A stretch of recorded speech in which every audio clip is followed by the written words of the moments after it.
नमस्कार, dB news में आपका स्वागत है। डीबी न्यूज में हम बात करेंगे तमाम खास खबरों की। तो चलिए शुरुआत करते हैं दिल्ली से। दिल्ली में होने वाले एमसीडी चुनाव से पहले लोकसभा में दिल्ली नगर निगम संशोधन विधेयक पारित हो गया है। इसके बाद से दिल्ली में एमसीडी चुनाव में काफी देरी होगी, क्योंकि दिल्ली के तीनों नगर निगमों के एकीकरण के बाद फिर से वार्ड बनाने होंगे। वहीं दिल्ली के तीनों नगर निगमों का कार्यकाल 18 मई को खत्म हो रहा है और अब एमसीडी चलाने के लिए दिल्ली में विशेष अधिकारी की केंद्र को उस तारीख से पहले नियुक्ति करनी होगी। दिल्ली नगर निगम संशोधन विधेयक के अनुसार विशेष अधिकारी दिल्ली में नागरिक निकायों के कामकाज को संभालने के लिए पूरी तरह तैयार है। हालांकि ये पहली बार नहीं होगा कि एक विशेष अधिकारी नागरिक मामलों को चलाएगा। 75 सालों में एमसीडी को संसद के एक अधिनियम दिल्ली नगर अधिनियम 1957 में 16 विभिन्न नागरिक संगठनों को मिलाकर अस्तित्व में लाया गया था। इन 75 सालों में से 12 सालों के लिए एक प्रशासक ने एमसीडी को चलाया था। यूनिफाइड एमसीडी के सूचना विभाग में सेवा देने वाले योगेंद्र सिंह मान ने कहा कि 24 मार्च 1975 से 4 जुलाई 1977 के बीच पहली बार प्रशासकों या विशेष अधिकारियों को लाया गया था। इसके बाद 11 अप्रैल 1980 से 28 फरवरी 1983 के बीच एमसीडी को विशेष अधिकारी द्वारा चलाया गया और फिर अंतिम बार 6 जनवरी 1990 से 31 मार्च 1997 तक। इसके बीच एमसीडी को विशेष अधिकारी ने चलाया।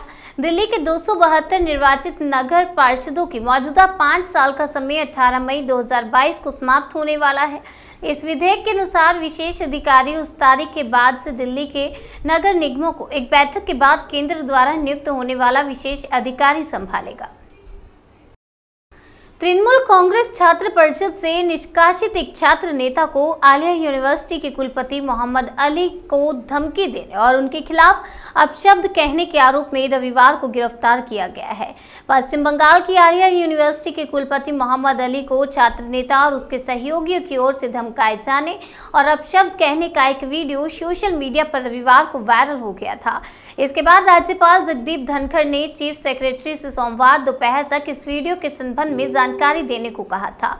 छात्र नेता की पहचान गियासुद्दीन मंडल के रूप में की गई है। राज्यपाल जगदीप धनखड़ ने इस घटना का वीडियो ट्वीट करते हुए कहा, ऐसी स्थिति जहां कानून का उल्लंघन करने वाले असामाजिक तत्व कानून के डर के बिना अपना रास्ता बना लेते हैं, निश्चित रूप से कानून का पालन करने वालों के लिए भयावह परिदृश्य है। क्या है पूरा मामला, चलिए वो भी बताते हैं। यूनिवर्सिटी के एक अधिकारी ने बताया कि यह घटना संस्थान के न्यू टाउन परिसर में शुक्रवार को हुई थी। उन्होंने बताया कि मंडल कुछ अन्य लोगों के साथ वीसी ऑफिस में गया और उसने अली को धमकी दी कि अगर पीएचडी की लिस्ट में तुरंत बदलाव नहीं किया और उसके बताए लोगों को इसमें शामिल नहीं किया गया तो उन्हें इसके गंभीर परिणाम भुगतने होंगे। अली ने मंडल और उसके साथियों से ऑफिस से चले जाने और बातचीत के लिए सही तरीके से फिर से आने को कहा, लेकिन छात्र नेता और उसके सहयोगी वीसी के खिलाफ चिल्लाते रहे और अपशब्द कहते रहे। इस दौरान कुछ कर्मी अधिकारी को घेरे खड़े रहे। मंडल और उसके सहयोगी कुछ घंटे वीसी ऑफिस में रहे और वहां से जाने से पहले उन्होंने लिस्ट में बदलाव नहीं किए जाने पर फिर लौटकर आने की धमकी दी। उन्होंने यूनिवर्सिटी मैनेजमेंट की ओर से लिस्ट में हेरफेर किए जाने का आरोप लगाया। अली ने घटना के बारे में विस्तार से बताने से इनकार कर दिया है। उन्होंने बाद में कहा कि मंडल और अन्य लोगों ने शुक्रवार को उनके ऑफिस में करीब 2 घंटे तक उनका घेराव किया और अभद्र भाषा का इस्तेमाल किया। उन्होंने कहा, मैंने पुलिस को मदद के लिए बुलाया था लेकिन वह नहीं पहुंची।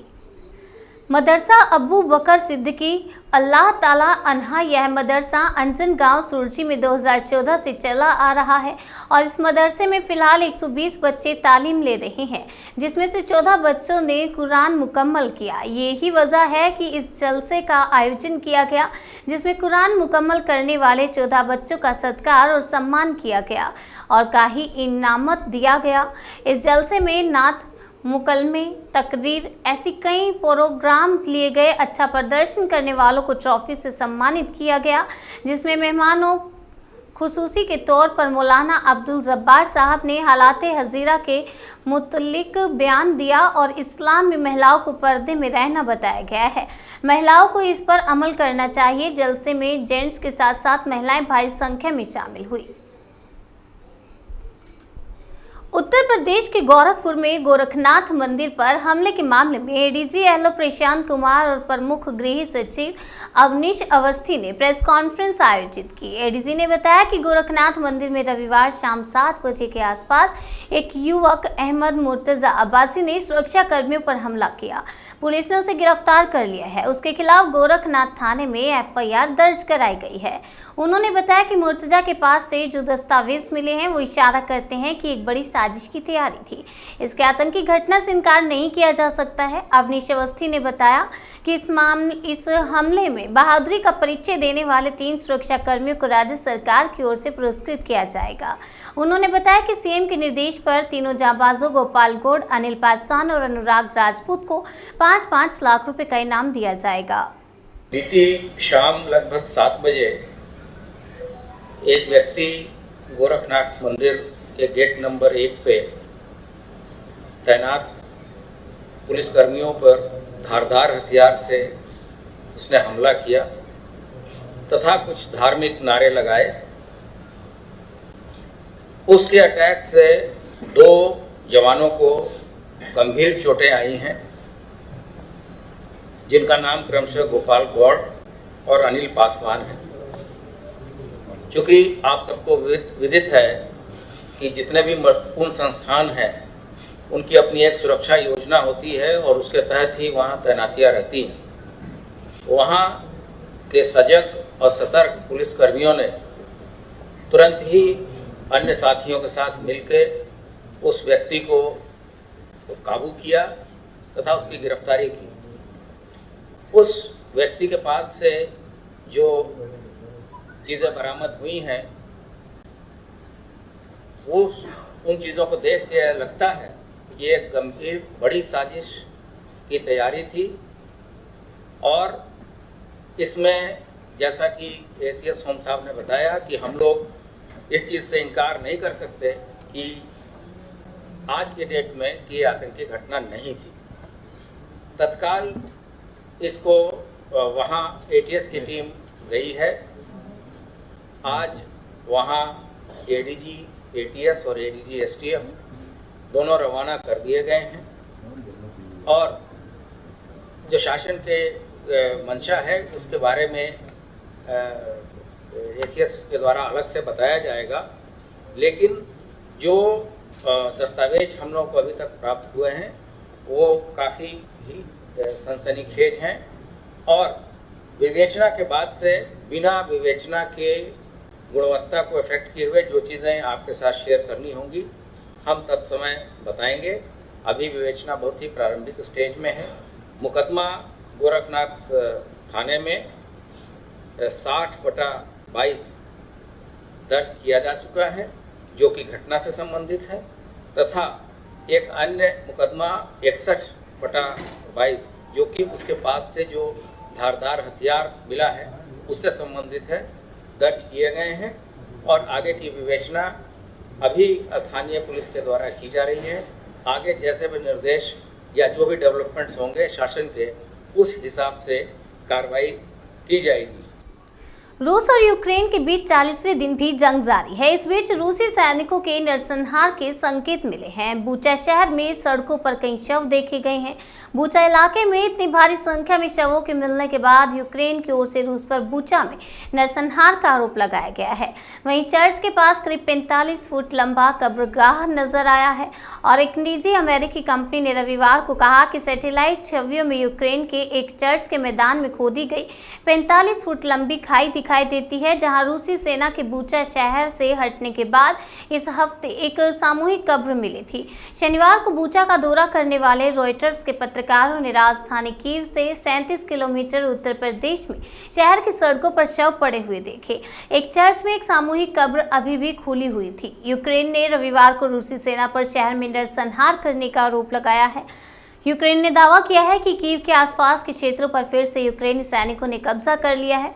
मैक्सार टेक्नोलॉजीज को जो यूक्रेन की उपग्रह है इमेजरी एकत्रित और प्रकाशित करती है ने कहा कि सेंट एंड्रयू और पावर वोज्वेनोहा ऑल सेंट्स के चर्च में सामूहिक कब्र के लिए खुदाई के पहले संकेत 10 मार्च को देखे गए थे।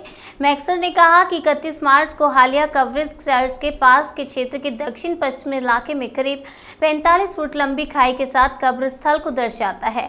हालांकि न्यूज एजेंसी रॉयटर्स की ओर से तुरंत इन तस्वीरों को सत्यापित नहीं किया गया है। ये स्पष्ट नहीं था कि मैक्सर की ओर से प्रसारित तस्वीरें उसी चर्च की थी। उधर रूस ने नरसंहार के आरोपों से इनकार किया है। यूक्रेन का आरोप है कि रूसी सैनिकों ने बूचा में एक तरह से नरसंहार की वारदात को अंजाम दिया। राजधानी कीव से 37 किलोमीटर दूर स्थित शहर बूचा में ऐसी तस्वीरें जारी हुई हैं जिनमें सड़कों पर जगह जगह पड़े आम लोगों के छत शवों को देखा जा सकता है। विचलित करती इन तस्वीरों को लेकर उधर पश्चिमी देशों ने भी कड़ी आलोचना की है। जर्मनी समेत कई और देशों ने रूस पर प्रतिबंध और सख्त करने की चेतावनी दी है। जम्मू कश्मीर में कुछ ही घंटों के भीतर 2 आतंकी हमले हुए हैं, जिसके चलते घाटी दहल गई है। पहला हमला श्रीनगर के लाल चौक के मैसूमा इलाके में हुआ, जहां आतंकियों ने सीआरपीएफ के 2 जवानों को गोली मार दी। इन्हें गंभीर हालत में अस्पताल ले जाया गया है, जिनमें से एक जवान की जान चली गई है। इलाके में आतंकियों की घेराबंदी के लिए सर्च ऑपरेशन भी चलाया जा रहा है। इस आतंकी हमले में सीआरपीएफ के 2 जवान घायल भी हुए हैं। इसके साथ ही एक अन्य हमला पुलवामा के लजुराह गांव में हुआ है, जहां आतंकियों ने 2 गैर कश्मीरियों पर गोलीबारी की। इस आतंकी हमले के बाद इलाके में दहशत का माहौल बन गया है। दोनों घायल नागरिकों को अस्पताल ले जाया गया है। पुलिस ने इलाके में नाकेबंदी कर दी है और हमला करने वाले आतंकियों की तलाश में जुट गई है। आतंकी हमले पर पूर्व सीएम उमर अब्दुल्ला ने कहा कि मैं ड्यूटी के दौरान शहीद हुए सीआरपीएफ जवान के परिवार के प्रति अपनी संवेदनाएं प्रकट करता हूं। घायल जवान के लिए प्रार्थना है कि वह पूरी तरह स्वस्थ हो जाए। इसके साथ ही सुरक्षा बलों ने जम्मू कश्मीर के पुंछ जिले में नियंत्रण रेखा के पास के गांव में एक आतंकवादी ठिकाने का भंडाफोड़ किया और भारी मात्रा में हथियार और गोला बारूद जब्त किया। रक्षा प्रवक्ता ने कहा कि सतर्क सुरक्षा बलों द्वारा हथियारों की खेप की समस्या पर बरामदगी ने केंद्र शासित प्रदेश में शांति प्रक्रिया को बाधित करने के दुश्मन के नापाक मंसूबों को विफल कर दिया है। प्रवक्ता ने बताया कि हवेली की तहसील के नुरकोट गांव में सेना और पुलिस के संयुक्त तलाश अभियान के दौरान इस ठिकाने का पता चला। उन्होंने बताया कि बरामद किए गए हथियार और गोला बारूद में 2 AK-47 राइफल के साथ 2 मैगजीन तथा 63 गोलियां, एक 223 बोर की AK आकार की बंदूक, उसकी 2 मैगजीन तथा 20 गोलियां और एक चीनी पिस्तौल शामिल है। पाकिस्तान का नाम लिए बिना प्रवक्ता ने कहा, जम्मू कश्मीर में शांति प्रक्रिया को बाधित करने के दुश्मन के नापाक मंसूबों को एक बार फिर सतर्क सुरक्षा बलों ने नाकाम कर दिया। अधिकारियों ने बताया कि विशेष सूचना के आधार पर रविवार देर शाम अभियान चलाया गया। हालांकि इस दौरान किसी को गिरफ्तार नहीं किया गया है। केंद्रीय गृह मंत्री अमित शाह ने सोमवार को लोकसभा में दंड प्रक्रिया विधेयक 2022 को पेश किया। इस दौरान टीएमसी सांसद की ओर से की गई टिप्पणी के जवाब में शाह ने मजाकिया अंदाज में कहा कि मैं कभी भी किसी को डांटता नहीं हूं, मेरी आवाज जरा ऊंची है, ये मेरी मैन्युफैक्चरिंग डिफेक्ट है, मैं कभी गुस्सा भी नहीं होता। कश्मीर का सवाल आता है तो हो जाता है और बाकी कभी गुस्सा नहीं होता। मेरा आप सबसे अनुरोध है कि इस पर सब अपने अपने विचार रखें। मैं भी बाद में डिटेल जवाब सदन के सामने रखूंगा और नहीं देखेंगे क्योंकि आप सरकार में नहीं हैं। अभी सरकार बना रही है, मैं बताऊंगा इसके बारे में। सरकार में आप होते तो जरूर देखते दादा।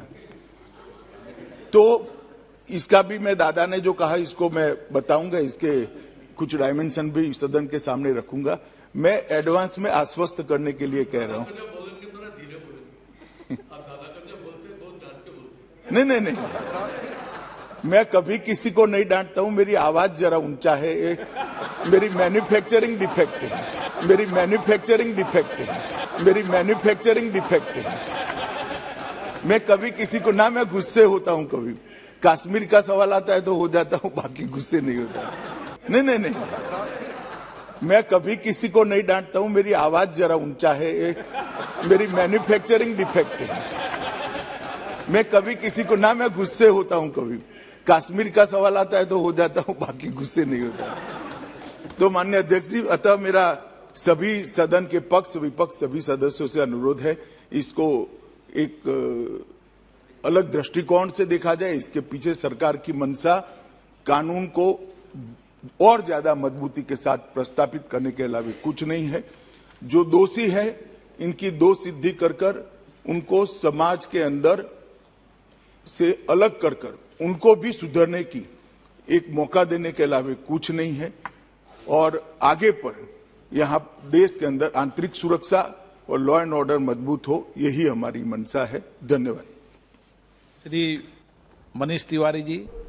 डीबी न्यूज में आज के लिए फिलहाल इतने, तब तक के लिए बने रहिए हमारे साथ और देखते रहिए डीबी न्यूज।